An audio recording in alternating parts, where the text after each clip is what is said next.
96.1 Line FM Mornings with Lon, brought to you by www.catchoftheday.com.au. Robin's chatting to Erin, who is the second best barista in Australia. Yes. Hi, Erin. How are you? I'm great. How you guys doing? Good. Very good. So, tell us about your love of coffee. Well, I guess it all started about 5 years ago. I was working at a cafe in the city and not making a very good coffee at all.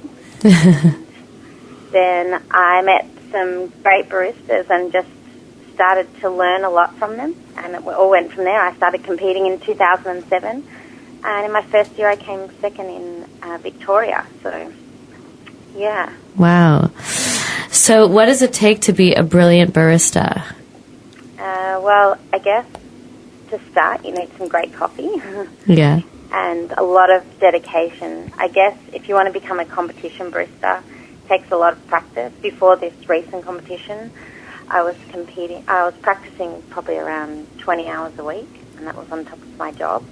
Yeah. What? So, yeah, it is a lot. So I guess a steady hand, and you've really, really got to love it as well. Erin, if I could just interrupt you a second there. Like, it doesn't sound, and obviously I'm simplifying it, but it doesn't sound that hard to make a great cup of coffee. You know, what is the technique? What's the difference between a great barista and an average barista? I guess you've got to understand coffee. I mean, when you start getting into it in depth, people can't believe it, you know. I explain that, you know, to use coffee at its peak, you should be using it between, say, 5 days after it was roasted to about 3 weeks. So you've got to understand that, and you've got to understand when it's roasted, it's got a lot of CO2 in it, so it needs to degas. So you need to know kind of the right time to use it and how much to put in the handle, and, you know, how to set your grinder and how to steam perfect milk. So a lot goes into it. I'm amazed, you know, just listening to you.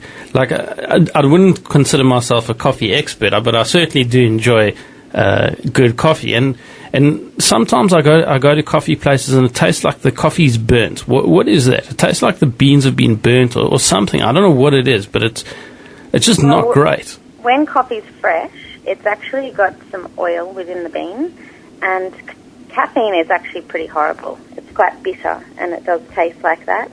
But when coffee's fresh, it has all these oils and sugars and gases within the bean, and that's what covers up that burnt and bitter taste. So, yeah, it's about finding somewhere that uses a fresh product, definitely. So generally people think that fresh is good, so with coffee not necessarily so. That's right. Oh, well, yeah, fresh is pretty good. So, and I guess it also depends on, you know, if they keep their machine clean and if they actually know what they're doing. So how many different types of coffee are there?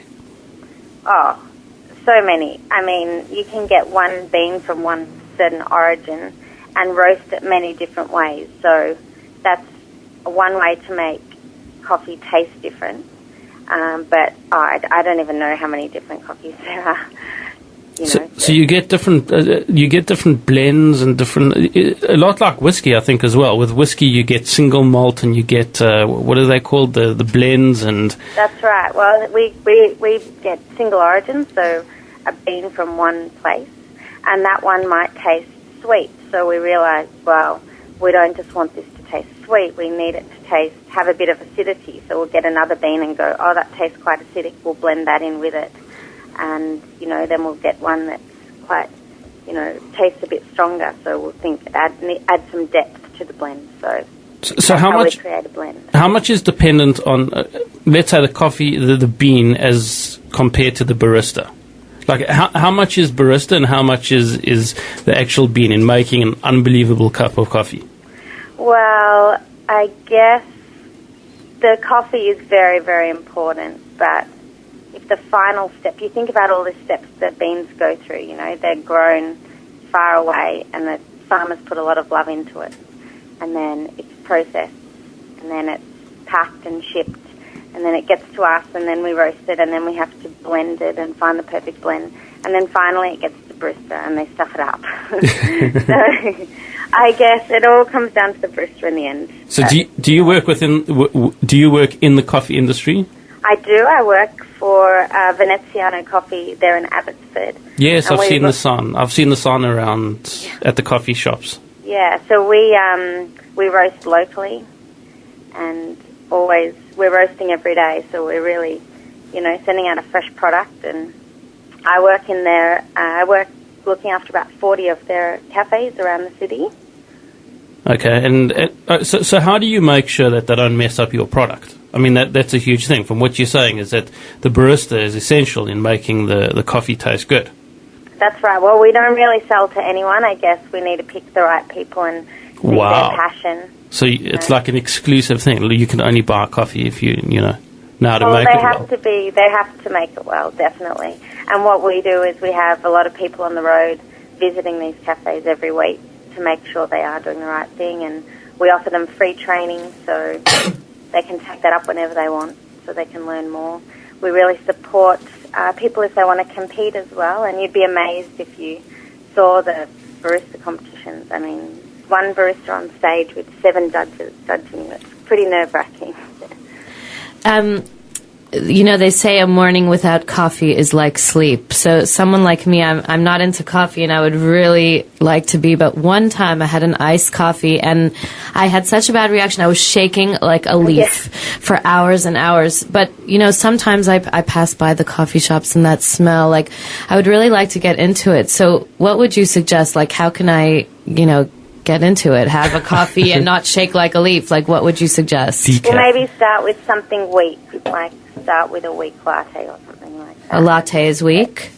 See, yeah. I'm totally clueless. I guess if you ask for a weak latte. Just so you know, Robin's writing this down, just in case you think she's not taking you seriously. No, I really, I think it would help me not be so tired, so, yeah. Oh, it definitely helps. And once you get addicted, you get a headache when you don't have it. So. And to not get addicted, how many times a week could I have it and not, be dependent on it?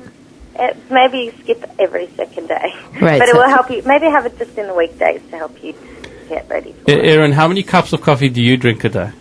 Everybody asks me that, and I guess I really 75. only have one. Only one? I do. When it comes to competition time, and we've got to pick the perfect blend to take to competition, I guess some days I'll taste up to 20, just taste them. Wow. Whoa. I know, and I feel pretty wired by the end of the day. I can imagine so. So we've run out of time, unfortunately, but I have one very important question for you. Right. Let's say I want to go on a special project today and get myself the best cup of coffee in Melbourne. Where can I go? Veneziano Coffee in Bond Street in Abbotsford. We've got a cafe there, so you should come down and have a coffee. I'll shout you on. Okay, awesome. So I just need to go down to... And I know Craig, who works there as well, so... Yeah. I've got 2 ends. Okay, excellent. Thank you very much, Erin. No worries. It was actually fascinating to find out how much actually goes into coffee. I guess you don't think about it if you're not in the industry on an average day. You just go grab a cup of coffee at, place that you like. But unbelievable how much goes into it. It's like a whole art. Yeah, that's it. Get talking to your local barista and see how passionate they are. Okay. I'll actually give it a try. And good luck at the next competition, whenever that is. Will you let us know when you're Australia's number 1 barista? I will. The next round's in October, so we'll see. Well, good luck. Good luck. Thank you very much. Thans for chatting to us. Thank you so much. Have a great day. Cheers. Bye-bye.